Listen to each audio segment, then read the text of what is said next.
gaps in meta-analysis. This is Folsom. Facts. And faces. Hello, everyone. Welcome back to Folsom Facts and Faces. We are continuing our ongoing coverage of the 2024 general election, specifically focusing on the No on Measure G campaign today, and we are fortunate to have Sarah with us. So, Sarah, thank you for being with us. And if you don't mind, could you please introduce yourself, your affiliation with the No on Measure G campaign, and then also just tell us a little bit more about all the different people that have come together to make the No on Measure G campaign. Sure. My name is Sarah Norberg. I am the secretary of No on G, the Citizens Against the Folsom Tax Initiative. And I'm one of 4 people in our core board. We have a president, Dave Doherty. He's involved with Rotary and involved in private sector business himself. Scott Bailey, also involved in Rotary, so they knew each other already. He's like our vice president, volunteer coordinator. Gary Qualset, our treasurer. He's an accountant and does other very related work as his day job, and myself. So there's only 4 of us trying to stop something that has a lot of fundraised dollars and momentum on the yes side. It's been a real struggle, but I've never been involved in a campaign before. It's been exciting too. Awesome. Well, I really appreciate that the introduction. Sarah, we're going to kind of jump into some of the questions that we have for you. The first one that we wanted to focus on, I'll kind of preface it a little bit here. So sales tax measures are often described as a regressive tax, typically affecting people at different income levels, differently. Could you explain a little bit more about what this means and how it's factored into your opposition?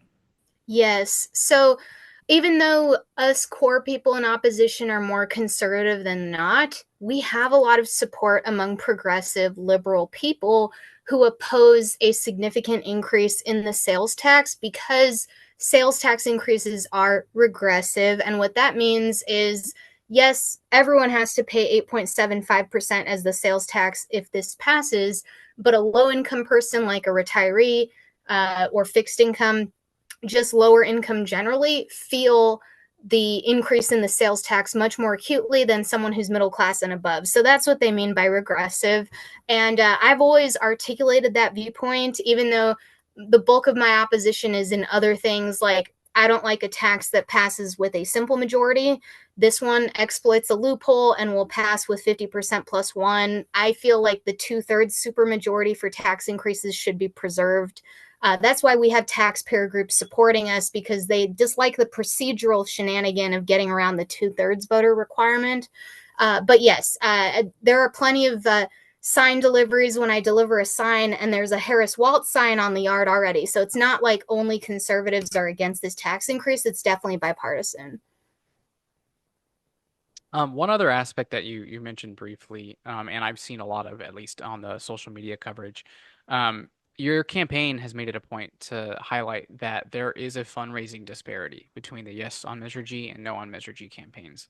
Why do you think that there is that disparity? And more specifically, like, how does the support among the two campaigns differ? Yes, that's an important point. So, unfortunately, the city of Folsom's finance campaign disclosure piece is not super user friendly. I check it all the time, but you have to navigate to elections, financial disclosures, ballot initiatives. G is at the very bottom, and when you vote, Measure G is at the bottom of your ballot. So part of my paranoia that this could pass is people don't generally vote through their whole ballot to the end. But if you take the time to find the financial disclosures, as of last Friday, the Yes side had fundraised over $236,000. That's a lot for a local city issue. And of that, it's tens of thousands from local developers, Elliott Homes, Coming Development, AKT, Secaucus, who has proposed to expand the city's boundary, and people do not like that. And public sector unions, including the fire union. And that's hard because no one wants to demonize firefighters who want more money. Or like the Folsom Athletic Association, those are parents who want better parks for their kids. So again, I don't really go after them. But the point being that there's tens of thousands of dollars donated by these parties that will see a benefit directly if it passes. In contrast, we fundraised maybe 13,500 so far, and it's from everyday people. I've donated a few $1,000s in order to get a mailing out in time before the election. I've donated enough that it's affected my marriage, and I'm not proud of that, but I feel like, I really care about it. And either I donate and we see some things happen, or no one donates and we may just lose because of the fundraising disparity. So they've raised 17 times more than what we've raised. And it's a lot of vested big interests, most of whom will stand to gain if G passes. That's why I criticize Measure G as pay to play, that there's all these thousands of dollars coming in, tens of thousands. But if Measure G passes, they estimate $29 million a year with that pie chart of different categories. So you pay a few thousand now as the Chamber of Commerce, you could get a lot, millions, because the economic development is 15% of the pie. So I think it's right to call that out. As a follow-up to that, would you say that there's partial difference because the Measure G campaign, when it was being crafted, had a little bit more lead-up time to actually solicit those donations versus No on G, like you're inherently having to respond to this thing that's already been put on the ballot? They know what they're doing. I will give the Measure G folks credit for being almost like political operatives and knowing how to maneuver within the system. I thought I was knowledgeable. I always vote. I pay attention to state, federal issues. I wasn't paying close attention to local city issues. So, because they did all this preparation a year or more ago, they approached the Republican Party and asked the Republican Party to not endorse our no position, even though you would think the Republican Party of the county would oppose a permanent tax increase that's 1 cent on the dollar that will pass with a simple majority instead of the 2/3. And Jarvis and Sac Taxpayer Association do support us. They preempted us on everything. So kudos to them for being savvy, and I'm a novice and struggling to catch up. So I'll acknowledge we are, the amateurs here, but we've done our best in reacting to this movement to pass the tax increase that has a lot of problems with how it was drafted. I point out 4 problems. One, there is no sunset off-ramp language. So we're saying it's forever because it would require a whole nother ballot initiative, 5,000 more signatures to get it on the ballot to get rid of it. That's why we're calling it indefinite permanent. 2, it's a whole cent on the dollar. I would support a half cent. That's temporary, not permanent. 3, only 20% each goes to police and fire, yet public safety's in the name. Why would you call it public safety when less than half of the money is going to that? I feel like it needs to be significantly more for each of those pieces in a future tax. And 4, they have the 9-member Citizen Oversight Committee that is a lot of City of Folsom employees. So you're asking the city department heads who are going to receive the money where it should go. And those people aren't elected, city council is. So I don't like the oversight mechanism that they claim will keep it transparent. Gotcha. Gotcha. Well, definitely appreciate that. I wanted to, there was a point you were making earlier about, I think it was with the Chamber of Commerce, kind of this idea of like, it's a small investment up front. I know a lot of people in support of Measure G have looked at it as, a way to cover some shortfalls. And it seems the perspective that I've, noticed so far, for the opposition of Measure G, has been such that maybe there's opportunity for more efficiency in government as opposed to just increasing tax. So kind of on that note, in the spirit of making the city more efficient, I was curious, in what areas of the budget do you think that Folsom is spending maybe a little bit too much money? I mean, it can make some cuts in order to be more efficient, to balance future budgets if this measure doesn't pass. We've spitballed a lot of potential things that could help. And with the leadership change, the city manager is retiring. In theory, we could bring a new city manager on board who is willing to take a fine-tooth comb over the budget and eliminate things that aren't necessary. We point to waste all the time. When you look at the beautiful garbage trucks that have like beautiful artwork on them, we don't think that's necessary that our dump trucks look beautiful. We have 48 parks in a city of about 82,000 people. That seems like a really high park to person ratio. And the emphasis on building more and more parks, like one on every street corner. Where I live in Folsom, the Economy Park is diagonally across the street from the Briggs Ranch Park that was already there, like literally 150 feet from each other. I feel like that's excessive, and there's no need to overdevelop and overextend. So, my feeling is that Measure G is what allows for the overdevelopment, because they're saying, wait, we built all these new developments and now we can't properly service police fire to those areas. I guess we need money, rather than maybe we need to slow down the development and make sure the funds and staffing are in place before we overdevelop. But, that I feel like a new city manager could bring better direction in terms of cutting things that aren't necessary. But aside from, the anecdotal waste we can point out, yes, the city manager did not ask for her 10% raise last year, but when they posted her vacancy, they kept it at 290. If we're really hurting for money, why didn't they lower it to 250, 230, 200 and, find ways to reduce the administrative overhead? For a city that claims it's running out of money, I don't see them making cuts in line with that.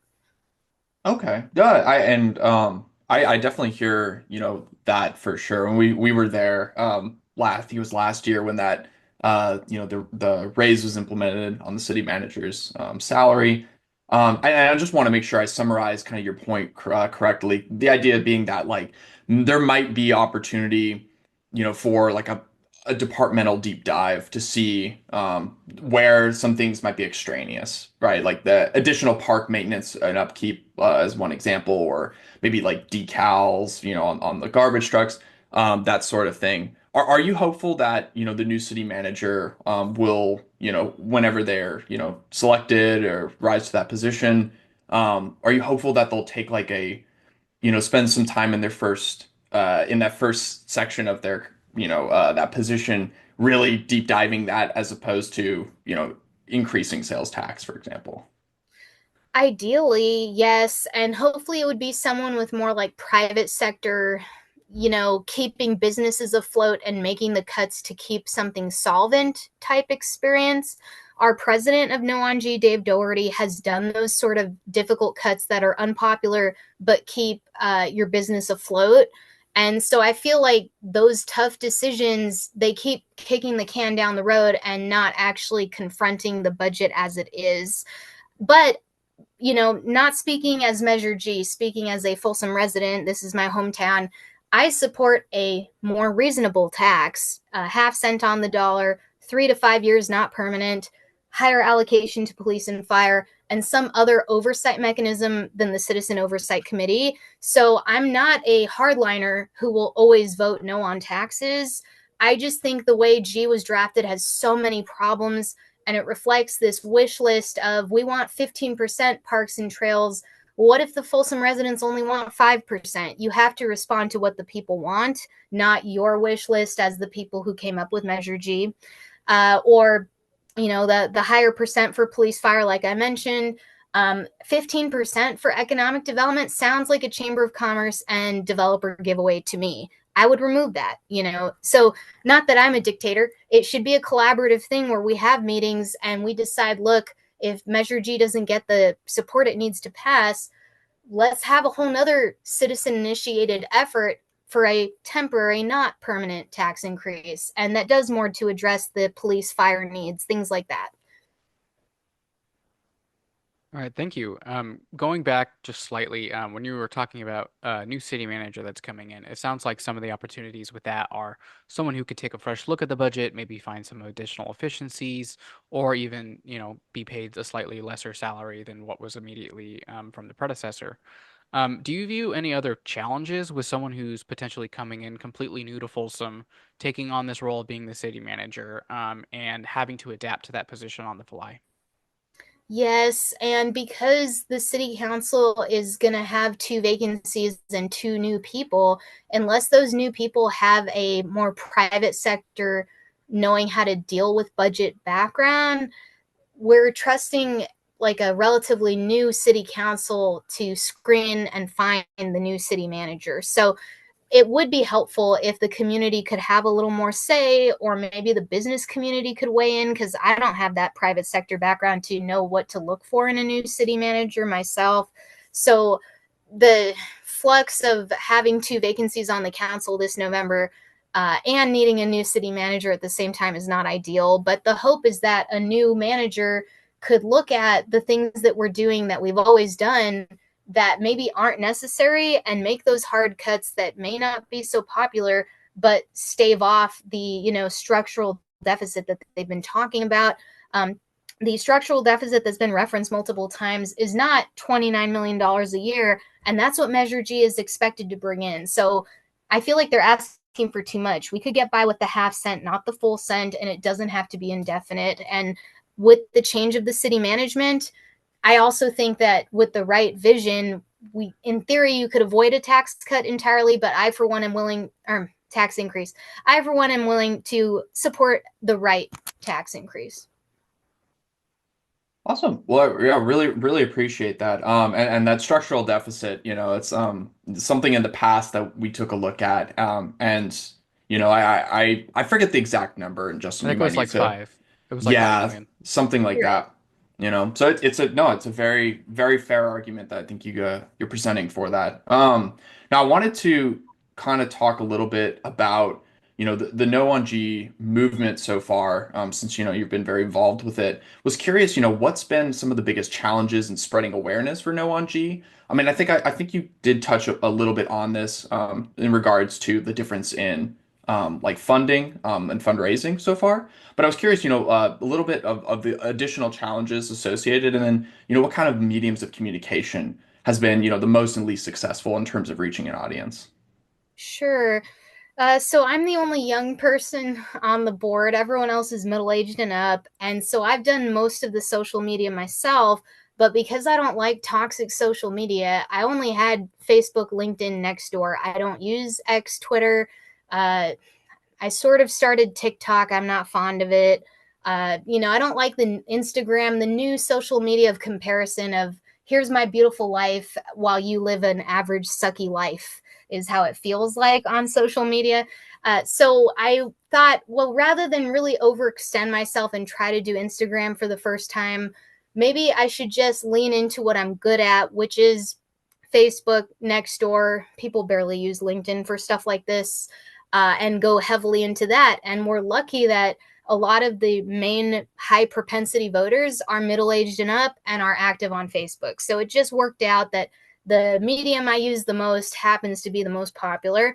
Now, that is not a good long term strategy. Decades from now, I'm sure Facebook will be passe, but at least for now, we've been able to reach people contributing on Folsom Chat, Folsom Politics, Folsom Conservatives, all these different splinter groups where when there's an issue, we talk about it and we get in a back and forth. And I always try to be respectful, but, strident and on point with my talking points, because if you don't express a view, the yes people are very good about expressing their views. So unless you provide an alternative view, they will drown out what you have to say, and vice versa.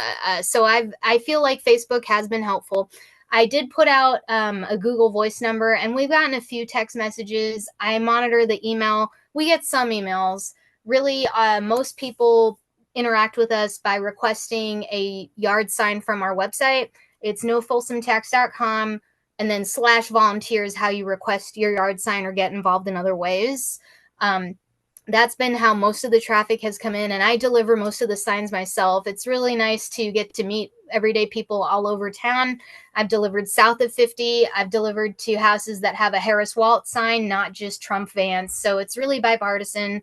It's not like, only conservatives are against this tax increase. So I've been enjoying getting to meet people all over different parts of town. And I feel like for being such amateur novices who don't really know what we're doing, we've done a decent job of reaching people despite it.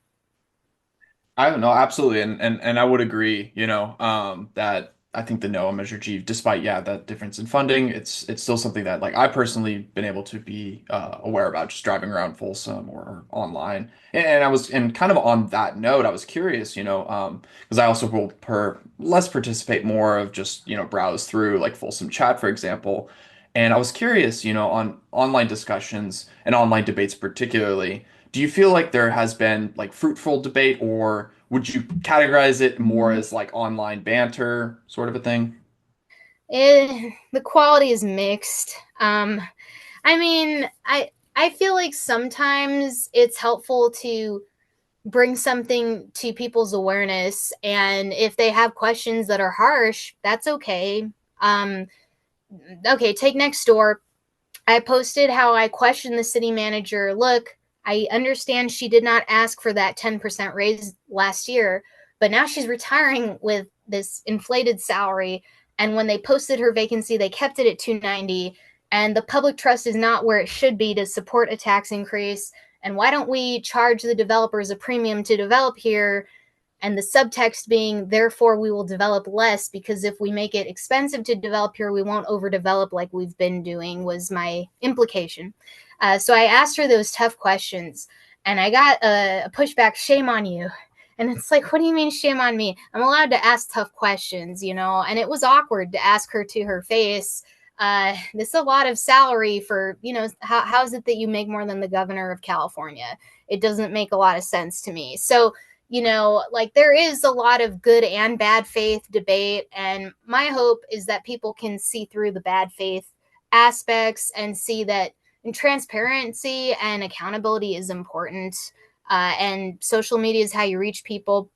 But we have invited like the local media to that most recent budget town hall, and that was helpful. The earned media of KCRA, CBS coverage meant that more people knew about Measure G, because until recently, there were plenty of households when I would go canvassing that hadn't heard about it. So the fear is if you're unaware and you're one of those people who don't vote down the whole ballot, you'll just skip it. And therefore, the handful of people paying attention vote yes, a handful vote no, it could still pass. That was my biggest fear, was the lack of awareness. So a big part of my social media presence is because I didn't want people to not know about it. And I was paranoid that because it's the last thing on the ballot, people will skip it. Yeah, absolutely. And raising awareness is difficult. So, I mean, something we're highly interested in learning more about from people who, are actually in the trenches, trying to raise that awareness. So thank you for that, Sarah. Sure. For those that you are able to connect with, particularly that resonate with the calling it a forever tax because it is in perpetuity, do you feel like that is often the most significant factor in why people will oppose it? Yes, because there are people who recognize we have some structural budget challenges and who don't want to see services be cut, but they feel like a few years, 3 or 5 years, would do the trick. So it doesn't rationally answer the question, why do you need 29 million and forever, quote unquote. They say it's not forever. What can be voted in can be voted out. You have to gather the signatures all over again. And when Measure G did so, yes, they had plenty of volunteers collecting signatures, but they spent $27,000 on professional signature gatherers, and they got more than the 5,000. They got 8,200. That's because of the money. We wouldn't have that kind of money. So it would take forever, or we wouldn't get the signatures in time, or you'd have to hope people would put money on the line to get rid of it. I much rather defeat this measure as it is, but I'm going to be the day after election day advocating we need to talk to each other about a less ambitious, not permanent but temporary, more going to police fire and some other accountability mechanism in the Citizen Oversight Committee version of a tax, because I'm not a hardliner who will always vote down taxes if they're done in a more reasonable way. Absolutely. And kind of, taking that or bouncing right off one of the things you mentioned. So this measure does include language for a citizens oversight committee. And we've seen on your, campaign website that it'll be composed, primarily or majority of city employees, as currently proposed in the structure of the measure. I was curious, how you would change in a hypothetical scenario, like how you might change that composition and scope of the committee to address your stated concerns. And this is hard because it's not like Measure G has a formal position on that. We poke holes in it because we feel like the city receiving the funds and the departments receiving the funds shouldn't be the oversight committee of where it goes, even though it's advisory. I feel like we only elect city council, so city council should have more of the say and not necessarily that unelected bureaucracy of appointees by city council through the citizen oversight committee. So there is no alternative to G yet drafted, but I will work on something where I don't like the way G went about it, but I haven't really fleshed out a better alternative because I've never been in the thick of a campaign. I haven't slept as well. You know, all my free time has gone to delivering signs, doing social media. We're starting to submit press releases and letters to the editor to Folsom Times, Folsom Telegraph, because there's not much time left. So it's just been so all encompassing that I haven't given proper thought to what it should look like. But I do feel like the only people we elect are the city council. So it should be some, direct city council oversight. And we'd love for them to get community input, but not necessarily the city employees. It should be everyday people who have a say, I think. Yeah, thank you. Kind of shifting to a business perspective for a second. As something that the city and Yes on G campaign routinely point out, Folsom has a relatively low sales tax for the totality of the region. And do you think that that's actually to Folsom's advantage? Do you think that it encourages businesses to invest here in Folsom and people to come shop here in Folsom? Yes, yeah, and when they project 29 million, I don't know that they're accounting for the change in consumer patterns that if your sales tax is 8.75% now, not 7.75%, do you go to the new Costco in El Dorado Hills when it opens to buy your big appliances? I don't know if they're factoring in for bigger purchases anyway, will it sway purchasing decisions? The people behind Yes on G say a 1% sales tax increase is not enough to change how people spend. But I know enough conservatives who will shop elsewhere out of spite, and that's the last thing we want, to alienate the local shopping that's so important. So look at how it is now. My understanding is Granite Bay, El Dorado Hills, the closest communities to us, to the north and to the east, because they're in other counties, their sales tax is already lower at 7.25. So to increase to 8.75, the people who live in Granite Bill and El Dorado Hills who come here all the time might stay there for their own shopping. And we may have Folsom people who go to either of those communities. Citrus Heights is also lower if we increase the tax, and they haven't. But I understand the line of reasoning that Bruce Klein puts out. Rancho Cordova has done this. Elk Grove has done this. They found it necessary. Just because they didn't get their house in order doesn't mean we have to as well. Or if we do a tax, we don't have to increase it by the whole percent. They have this all or nothing. We are the people who used to work for the city. He's the former city attorney. Goss is the former Parks Department lead. We're the experts. Trust us. We've done the math of where the money should go. It should be the full cent on the dollar. It should be forever. And I reject that elitism. I think everyday people can have the pushback. Hey, I'll support a tax that's not permanent. I'll support a tax that's a half cent, not a full cent. You don't have to accept their line of reasoning. And the regrettable thing is we don't have an alternative on the ballot, but democracy is about getting involved. And I'll be the first person to say, let's do the half cent that's 3 to 5 years, and we'll be at less of a competitive disadvantage if we don't go up so dramatically. Awesome. Well, Sarah, thank you so much. We really appreciate your passion for civic participation. It's something that Justin and I are both very passionate about as well. So we can really appreciate that. We wanted to give you the chance, if there's anything that we didn't cover with the questions that we asked that you would want, our audience to understand about, your perspective, the No on Measure G campaign as a whole. This would be any time left, that we can Sure. talk about that. Okay. What I'd want to impress on Folsom voters, you don't have to feel bad for opposing Measure G. I want nice parks. I want more police fire.